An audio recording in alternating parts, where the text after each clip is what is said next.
Je vous présente aujourd'hui dans ce beau rassemblement intellectuel, culturel, sous le titre Récit nomade, une écrivaine qui est devenue le symbole du nomadisme. Isabelle Eberhardt, elle est née en Suisse dans le dernier quart du 19e siècle. Et dès son jeune âge, elle avait les yeux virés sur l'ailleurs, sur le chemin, sur l'allée, etc. Elle le dit dans ses écrits. Elle est venue en Algérie à l'âge de 20 ans. Elle est repartie et puis elle s'est consacrée pendant une période bien précise de sa vie, car elle devait mourir très jeune. Elle est née en 1877 et elle est décédée en 1904. Emportée par la crue d'Anoued dans le Sahara algérien. Elle devait écrire en fait toute son œuvre durant 4, 5, 6 années au plus. Et ce qu'elle a laissé comme écriture, c'était un miracle. Un miracle, pourquoi? Parce que, emporté par la crue, les écrits, ces journaliers, ce qu'elle nomme journaliers, ces carnets, etc., étaient dans une sacoche et ils ont été justement plus ou moins emportés comme elle, mais on les a quand même sauvés. Elle avait des amis qui s'intéressaient à son travail, à sa création littéraire, à ses voyages, et on a tout fait pour sauver cela. On les a publiés en 1920. On a commencé à s'intéresser à cette figure qu'on appelait la nomade, du nomadisme, du vagabondage, etc. Et malheureusement, on a très peu porté l'attention sur ces écritures en profondeur. C'est ce que je vais en quelque sorte essayer de faire par rapport à tout ce qu'on a écrit sur elle, par rapport à toutes les biographies qu'on a faites sur elle. En fait, on n'en a fait que des biographies. On relate sans arrêt, on revient, on répète qu'elle a été voyageuse, etc. Et on s'est arrêté plus ou moins à des étapes précises de sa vie. J'ai intitulé alors ce travail Isabelle Eberhardt, écrivaine et perceptrice des chemins qui mènent infiniment à l'autre, c'est-à-dire à vous, à moi, à tous, dans le sens où elle devait travailler dans ce sens, même si son travail devait porter aussi sur des choix très stricts dans sa vie. Elle devait aller vers l'autre, mais elle devait revenir à quel autre, en quelque sorte. Et son travail surtout sur l'écriture l'a amené vers des écrivains bien précis et a fait en sorte qu'elle n'aille pas chez d'autres, comme Gide par exemple. Elle a préféré Loti à Gide, elle a préféré les Goncourt à d'autres, etc. Alors vous avez sous vos yeux un petit peu le plan de mon travail. En l'introduisant à travers ce titre, une enfant des limbes, mais bien heureuse parce que elle est née d'une union illégitime, elle est née en Suisse, elle n'était pas parce que sa mère est russe, son beau-père ou celui qui semble être son père est russe aussi, et puis elle est née enfin dans le dernier quart du siècle, c'est ce que je vais un petit peu dire, et puis je vais aller vers le sens du nomadisme chez elle, le nomadisme en tant que démarche créatrice, bien précisément, parce que c'est l'une des figures du XXe siècle qui avait porté sur la notion de voyage un regard plus créateur que d'autres. plus précisément, et en la considérant comme étant une image opposée à l'image de l'exotisme. Elle n'a jamais été exotique dans le sens où l'exotisme est un déplacement de soi par rapport à l'autre. Elle était plutôt dans la réunion avec l'autre, mais elle avait aussi des choix. Alors le nomadisme en tant que démarche créatrice, une écrivaine de la génération Internet, et cela pour dire qu'elle est une écrivaine tout à fait moderne, dans le sens où elle a créé une nouvelle façon d'écrire le roman. Je vais montrer comment elle faisait du roman vivant, en quelque sorte. Ce n'est pas le fait de imiter l'autre, de pasticher ou bien de prendre l'événement qui a déjà été fait, mais plutôt l'événement vivant lui-même et son approche de cela. Et puis, un deuxième point, la femme au masculin neutre, au-delà de toute prétention biologique, elle n'est pas dans le transgenre, si vous voulez, elle est plutôt quelque chose d'autre que le fait qu'elle voudrait devenir masculin ou homme plutôt que femme ou bien autre chose. Et puis le désert pour ne pas rester seule, mais avec, parce qu'on a toujours dit, elle le dit, je suis seule, mais elle ne l'est pas pour autant. C'est ce que je vais développer un petit peu, si j'ai le temps. Et puis le voyage, une petite conclusion comme remède au mal de Narcisse, parce que d'après moi, il n'y a que Narcisse qui pourrait ne pas aimer le voyage, qui pourrait rester dans cette image stagnante de lui-même et mourir comme il l'a fait, ou bien comme il lui était destiné de le faire. Je commence. Isabelle Eberhard, je lirai un petit peu, je développerai un petit peu, on verra. Mais je vais plutôt baser ma lecture sur la première partie parce qu'elle est intéressante, parce qu'il y a des citations qu'il faudrait nommer, etc. Et puis le reste, on va essayer je vais essayer de le travailler oralement.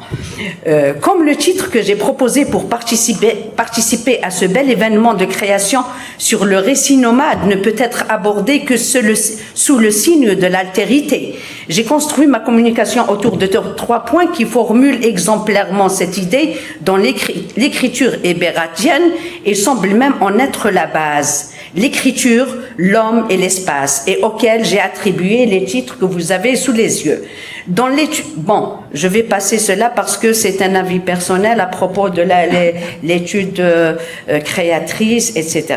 Je dirais pour commencer que si Isabelle Eberhard devait devenir une enseignante du monde, c'est à travers son élaboration intelligente de cette notion de l'altérité, qu'elle envisage comme inhérente à soi et dont elle a pendant quelques petites années, 6 ou 7 au plus, puisqu'elle devait mourir très jeune, tracé les principes et essayer de s'y soumettre en tant qu'être humain et artiste ensemble. Mais l'évoquer sous ce visage n'est pas chose aisée, car si la vie et l'écriture de cette écrivaine sont souvent définies à travers un alter espace, celui-ci n'est pas nécessairement celui de ce qu'on appelle l'étranger, mais cette dimension où se joue l'étonnante duplicité de la notion qui pourrait éventuellement évoquer le propre moi de la personne qui dit « je » face à l'autre. Je suis l'autre et non pas moi dans la vision de l'autre qui dit « je » automatiquement. Et je suis un autre par rapport à mes propres moi. Proust en a élaboré 3 mois, le moi social ou provisoire, ou bien, comme il l'appelle, superficiel, le moi personnel, profond, et puis le moi poétique. Cette idée que nous développerons ultérieurement sous les titres cités. En guise d'introduction, alors une enfant des limbes, mais bien heureuse, née d'une union illégitime, à moitié helvétique, et à la fin d'un siècle qui a cumulé tous les déboires de l'époque. Cet enfant qu'on appela Isabelle comme en religion et à laquelle on attribuera comme dans un matriarcat le nom de la mère, Eberhard, aura dès l'aurore de sa vie les yeux rivés sur l'ailleurs et un singulier penchant pour la route. Je la cite, « Nomade j'étais, quand toute petite je rêvais en regardant les routes. Nomade je resterai toute ma vie, amoureuse des horizons changeants, des lointains encore inexplorés. » Fin de citation. On la disait pour ce nombre important de lacunes identitaires héritées, lacunes de sang, lacunes de nationalité et d'époque, et dont elle-même en fera état plus tard dans ces mots. Elle disait « Sans religion, fille du hasard et élevée au milieu de l'incrédulité et du malheur ». On la disait prédestinée dès le départ soit à la folie, soit à l'errance. Mais vu le faste éducatif qui l'avait accompagnée jusqu'à ses 20 ans, on ne douta presque guère qu'elle ne devienne par ainsi écrivaine. L'éducation fort rigoureuse de son précepteur et père spirituel, vraisemblablement aussi son père, mais on a aussi attribué sa paternité à Rimbaud. Et à partir, il y a une étude biographique très intéressante qui est allée bien précisément dans ce sens. Alors, l'éducation de son précepteur Alexandre Trofimovski, dont l'érudition était étourdissante et qui soumit à une pression spirituelle écrasante, fiévreuse, orageuse, ses demi-frères et sœurs, ce qui suscita chez eux la fuite et causa, semble-t-il, la mort de l'un d'eux, la rendit paradoxalement passionnément amoureuse de la vie, mais moins de celles qui arborent le goût au faste matériel, sa pratique prématurée de l'abandon de soi en s'adonnant déjà très jeune au vestimentaire masculin, tout en restant profondément femme en elle, l'a mis illico au service d'un idéal de dénûment dont elle épousera presque par instinct toutes les voies.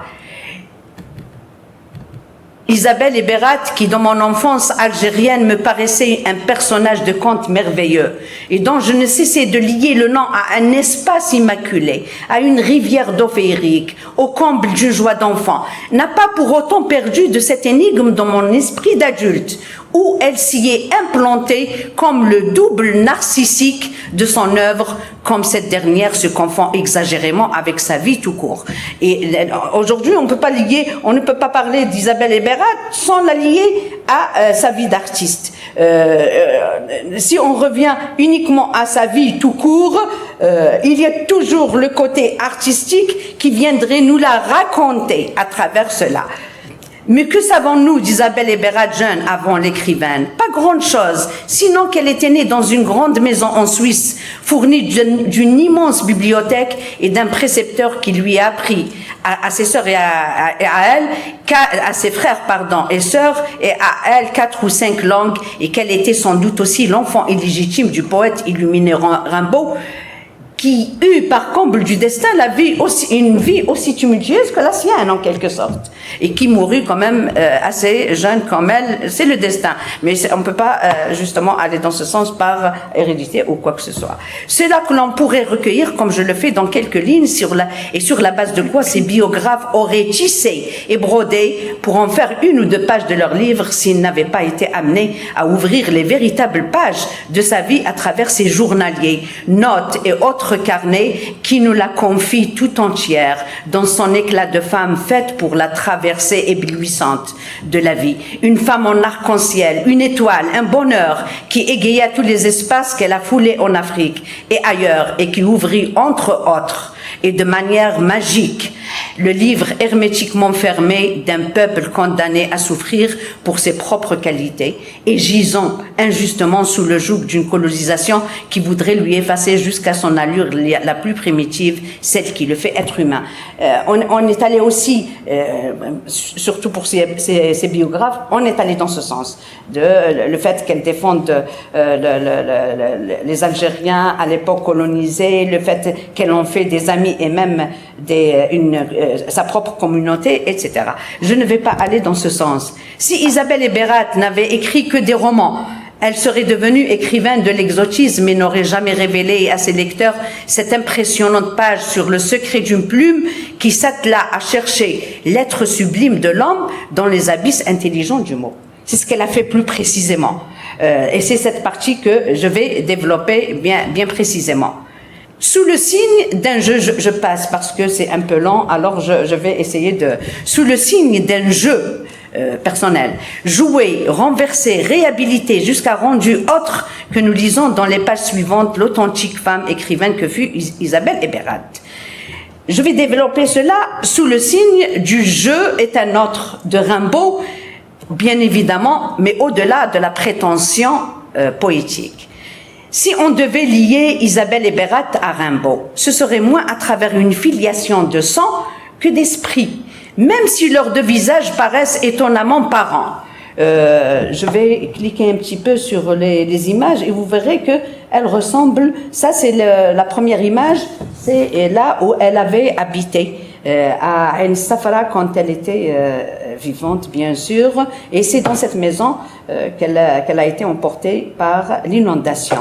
Là, et puis... ça, c'est une autre image. Peut-être que vous allez remarquer un petit peu la ressemblance entre elle et Rimbaud. Ce qui n'est pas notre propos, mais je trouve cela justement un petit peu amusant. Et là, c'est une peinture effectuée par un artiste sur elle, sur son cheval qu'elle appelle Souf. Le cheval Souf relatif à la ville qu'elle a aimée, sur laquelle elle a écrit Oued Souf, comme on l'appelle aujourd'hui en Algérie, la ville des 1000 coupoles, comme on l'appelle.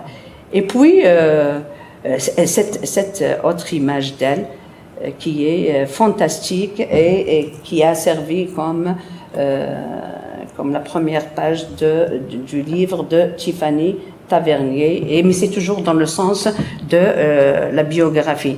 Alors même si leurs deux visages paraissent étonnamment parents, ce n'est pas cela qui va quand même nous changer d'avis pour dire que c'est surtout l'esprit de Rimbaud qui allait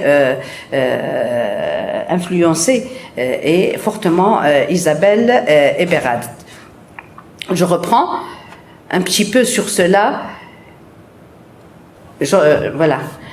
Et même, si on devait les rapprocher, ce n'est pas pour cela. Mais si on perçoit sous un nouvel angle ce mot magique du maître des voyelles, j'ai pris le mot de « je » est un autre dans le sens où on voudrait le correspondre uniquement au moi créateur. C'est ce que un petit peu Rimbaud a expliqué, mais ce n'est pas dans ce sens aussi que Rimbaud, je pense personnellement, ce n'est pas dans ce sens uniquement qu'il est allé. Il est évident que la formule de Rimbaud citée dans le titre et qui est devenue un leitmotiv de la création littéraire en relation avec le moi complexe de l'écrivain ou avec ses différents moi connus ou abyssaux, n'a a priori pour ceux qui s'intéressent au simple fait de la création artistique aucune relation avec l'autre dans son sens ethnographique. Mais si on perçoit sous un nouvel angle ce mot magique du maître des voyelles, cette donne de l'autre ethnographique devient obligatoire pour la compréhension de l'expression. Car Rimbaud l'explicite à travers d'autres mots. Si le cuivre s'éveille clairant, il n'y a rien de sa faute. Alors je dois mettre tout cela dans D'accord. Alors je passe, et on discutera du reste après. L'écriture, cette autre soi pour se parfaire. Ceci qui est plus important qu'autre chose pour Isabelle et Bérat. Le nomadisme en tant que démarche créatrice. Si Isabelle, et je dois le lire parce que, pour citer plus précisément les citations et en relation avec ce qu'elle a écrit. Si Isabelle et Bérat étaient uniquement devenues nomades et n'avaient jamais songé à inscrire cette dure entreprise de vie dans un programme d'écriture, son cheminement aurait été vain et sa conduite n'aurait intéressé personne, sinon quelques écrivains de hasard. C'est en réalité l'inscription de cette errance dans un programme d'écriture et de création qui a fourni au monde des lettres au moins une poétique exemplaire de cette notion où l'errance n'est point un égarement mais un rythme qui rejoint aujourd'hui celui que nous menons dans nos sociétés modernes, etc. Partir, son mot-clé et le leitmotiv de sa pensée, et c'est à travers une démarche philosophique et intellectuelle qu'elle devait petit à petit développer un acquis comportemental qu'elle entreprendra comme une quête d'un absolu à parcourir indéfiniment. Je la cite. Toute ma vie passée, toute mon adolescence ont contribué à me faire comprendre que le tranquille bonheur n'est point fait pour moi. Et maintenant, je suis entrée dans mon rôle. Je l'aime plus que tout bonheur égoïste. Je lui sacrifierai tout ce qui m'est cher. Ce but-là sera toujours mon point de direction à travers la vie. Il ne faut donc nullement rattacher son besoin d'arpenter l'immensité géographique du Sahara à une puérile envie de changer d'air ou de vouloir aller en s'attachant fortement aux choses matérielles déjà acquises, à la découverte de nouveaux visages que le voyage anodin rajouterait comme des objets exotiques au panier du voyageur. Elle cite encore, « Il faut aussi ne pas oublier que je suis venue au désert non pas pour me livrer au dolce far niente, mais bien pour travailler, que ce voyage peut devenir un redoutable naufrage de tout mon avenir ou bien un acheminement vers le salut tant matériel que moral, selon que je saurai me débrouiller ou non. Et surtout, puisse ce temps n'être point perdu à tous les points de vue, à ceux surtout de mon développement intellectuel, moral et de littérature. » Alors, dans ce sens, il y a tellement de citations, tellement à prendre de ces livres pour dire que elle est allée vers la confrontation de son vécu à la littérature pour se faire elle-même un modèle dans la littérature, à travers l'écriture. Elle voulait à tout prix parvenir à travers ce cheminement et à travers le désert qu'elle devait prendre comme motif et comme entreprise. Elle devait s'acheminer à travers l'écrit bien précisément pour écrire. Dans ce sens, pour l'unique en quelque sorte entreprise de l'écrit.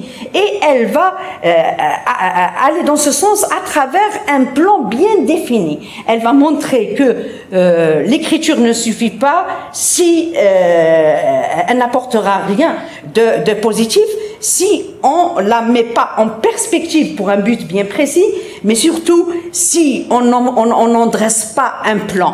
Le plan comment? Lire avec vigilance. Lire avec vigilance parce que quand on se disperse dans la lecture, il y a lieu qu'on n'aboutit pas à, lorsqu'on a cet engagement en tête. L'engagement de devenir écrivain à travers un objectif qui est le voyage, bien précisément pour elle. Et à partir de là, il y avait cette intelligence intellectuelle, cette vigilance intellectuelle chez elle. Et elle le dit à ses lecteurs, ce sont des consignes. Voilà ce que vous devez lire. Il y a les chemins d'avant, et elle cite même la Bible pour venir à montrer que voici tous les chemins que vous avez passés jusqu'à présent. Réfléchissez et prenez le chemin qui convient pour aller vers le salut. Et à partir de là, sa démarche était inscrite dans cette traversée du désert en tant que motif pour atteindre un but. Son but, ce n'était pas l'aspect spirituel. Enfin, même si c'était dans ce sens, elle a pris le cheminement spirituel. Elle a épousé l'islam, mais elle était dans un autre sens de la représentation spirituelle. Elle voulait aboutir à plus que cela. Elle voulait aller dans un sens de l'islam qui est dans sa tête, en quelque sorte. Et c'est pourquoi elle devait un petit peu raccommoder à travers les gens qu'elle a connus, les deux choix. Elle avait le choix à faire aussi de deux penchants islamiques entre cette démarche-ci et cette démarche-là. Et à partir de là, elle devait aussi dépasser cela pour aller rejoindre un absolu qui est dans sa tête. C'est ça qui fait un petit peu cette traversée d'Isabelle Eberhard. Si j'ai encore une toute petite minute pour dire le fait qu'elle devienne le titre que j'ai annoncé, qui est une écrivaine de la génération Zuckerberg, comme on dit, ou bien de l'Internet. Elle est venue à montrer Elle faisait de l'écriture une écriture spontanée, en mouvement, et comme je l'ai appelé ici, elle faisait du selfie en écriture. Elle s'auto-écrivait en quelque sorte. Elle se prenait dans ce sens. Merci.